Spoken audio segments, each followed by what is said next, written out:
د بلخ د ترافیکو مدیر په دغه ولایت کې د شخصي موټرو لپاره د ټکسي پلیټونو د ویش بهیر د ځنډېدو خبر ورکوي. نوموړی وایي چې دغه بهیر د روان کال د لړم میاشتې له 22 نیټې راهیسې بند شوی او تر هغه چې د ټکسي موټرو د شمیر زیاتولو ته اړتیا ونه لیدل شي د هیڅ شخصي موټر جواز سیر او پلیټ به ټکسي ته بدل نه کړي.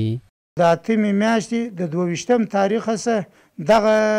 شخصي موټر پر ټکسي باندې نور د بلخ په ولایت کې بند دي تر څو پورې چې موږ زاړه ټکسیان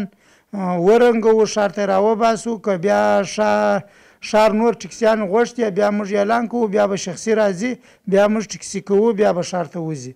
ورته مهال د بلخ د ځمکني ترانسپورت ریاست د انسجام امیر وایي چې له دې اقدام څخه یې موخه د ګڼې ګوڼې مخنیوی او د ښاریانو لپاره د اسانتیاو رامنځته کول دي. نوموړي زیاته کړه چې دا پریکړه د ښاریانو اړتیاو ته په کتو نیول شوې ده. نیازمندی هر شهر در ادارات یک اصل است. اگر در شهر مزار شریف ما شما چی اداره ترافیک بوده باشه چی ترانسپورت بوده باشه نیازمندی خود میبینن و مرکز مطابق نیازمندی اینا هدایت میتن که وسایط باید تهیه شود و مطابق نیازمندی روز وسایط باید مشخصات خود داشته باشد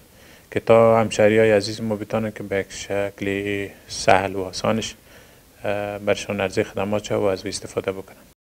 باید ویل شي چې په ټکسي د شخصي وسایطو د بدلولو پروسه په داسې حال کې د بلخ د ترافیکو مدیریت لخوا بنده شوې چې اوس مهال په دې ولایت کې شاوخوا 10,000 ټکسي موټر چلیږي.